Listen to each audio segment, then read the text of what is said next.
Hey guys, Keeter here. Well, Marshall's away in his bunker. I'm not quite sure where it's located at. Well, since we're quarantined away from each other, I was looking around my house trying to think of what I should do. And as I'm staring at my walls, hour after hour, I started to remember the projects I've done on these little picture frames here. These are actually old cut-up T-shirts that we had. We either find cool artwork at Goodwill or somewhere, or on clearance that we like the design of, but maybe they're not even our size, or we don't like the fit or something. But we decided we wanted the artwork off of them. So then we came up with this idea, my wife and I, to make little frames out of them so we can hang them up in the house. And it so happens I have a cool T-shirt here that fitting with our theme as of late on the channel. It's a nice one to do a project on, so we can film it for you.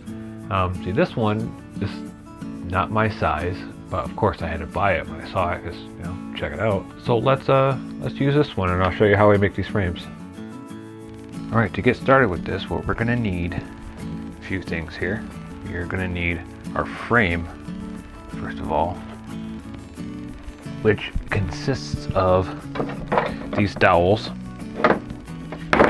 Now these are 1/2-inch thick dowels. I got them at the hardware store. They come in 3-foot lengths. Shouldn't need too many, but I do a lot of these, so I grabbed a bunch.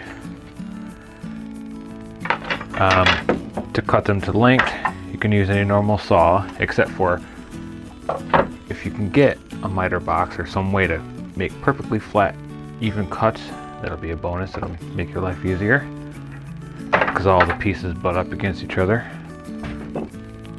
And to secure it, I have a staple gun.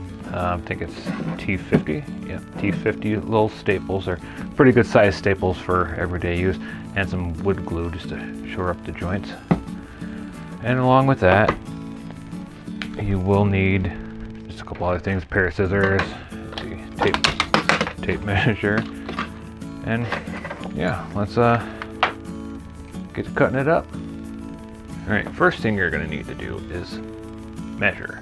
Now, what I found with these is if you lay your shirt out nice and flat, and you measure the area you want, if you want a little bit of extra space on the side, or if you want it up nice and tight. And I figured it's a good, you gotta account for about a 1/2 inch of stretch. So once you stretch it onto the frame that we're gonna make, it'll give it a little, about a 1/2 inch extra for stretch on the sides. So we get our tape measure at the widest point here. I'm gonna keep this a little bit extra just in case the stretch is bigger than I anticipate. 14.5 wide. And let's scoot this guy up. If we weren't quarantined, I'd have a little more room than this. And let's see, it's 13.5. We'll give it another extra half. 14.5, 13.5. But because we're gonna how we're gonna do these joints here, we're gonna actually be cutting the top and bottom to size and butting the sides up against each other. That means the side rails here are gonna be, see, 2.5 inches, so they'll be a 1/2 inch shorter than what we just measured, because we're gonna have the top go across, we're gonna have the bottom go across. Now I have my wood clamped into my miter box here at 13.5 inches. I double stacked it so I can cut through 2 at once. And this is part of the reason why a miter box will help you out. It's gonna keep them nice and flat. You can make a nice straight cut, and you can do more than one at once. And because I did the math, I had a 13.5 by 14.5, which, counting for the 1/2 inch overlap on top and bottom, is going to be 13.5 by 13.5. So I just got to cut 4 the same length. So let's do it.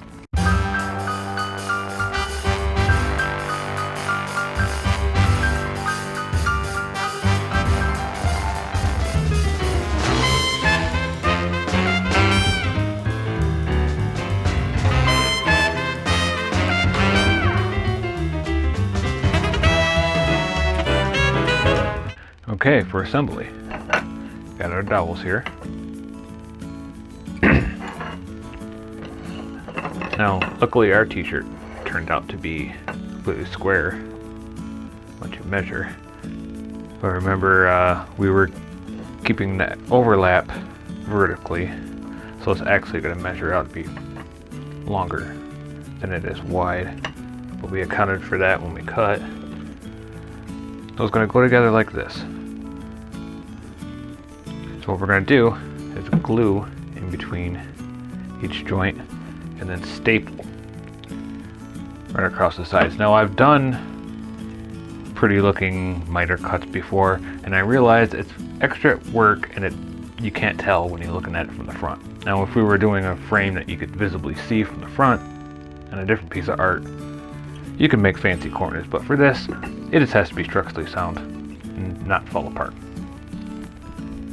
So let's just start from one side.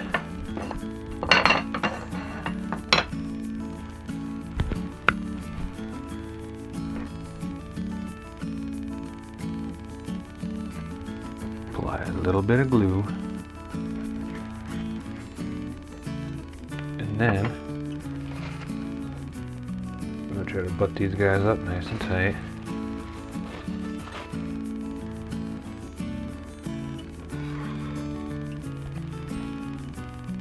Of course I'm blocking it with my hand, but hold them nice and even so they're flat and square.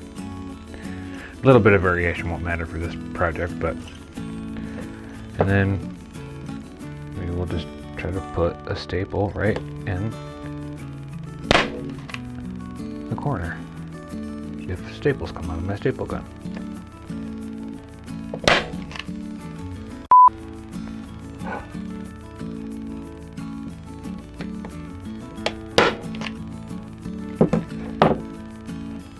Right, and that's enough to hold it while the glue dries. And we'll do that all the way around.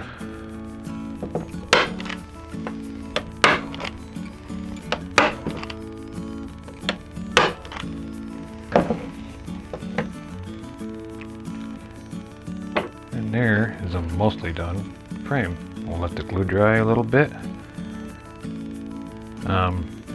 Maybe double up on some of these staples in the back, and then we'll be good to go. Now for this last bit, all we need to do is take our frame, place it inside of the shirt, line it up as best as we can, and then take a look from the front. Looks pretty decent there. We can make it taut so we can see exactly how it's going to fit. And after that, all we need to do is along these lines is to staple or glue. I use a combination of both all the way around the edges, making sure it stays taut all the way around. Try to keep it as even as possible, and that should be about it. Now once everything's where you want it to be, nice and secure, all we need to do is go around the edges and cut off what's left of the shirt. Now you can keep a little bit of the overlap because it actually kind of grips the wall a little bit, and it'll keep it where you set it in case it's not perfectly level. You can just scoot it a little bit and it'll stay. Now I've never had any problems with the staples tearing through the shirt because it's not drum tight. It's not so tight that it's going to tear through the staples over time. It's just holding it on there sort of firmly so it doesn't wrinkle or anything. And that's it. Now that's how I take all these different shirts that either don't fit me anymore or never did fit me. I go through Goodwill all the time and find cool artwork on shirts, and I can keep some of my son's shirts when he grows out of them that have cool designs on them, and it's a nice little piece of wall art. And that's it. Hopefully we can find some other cool projects around the house to do since we're sitting here in quarantine, and catch you guys later.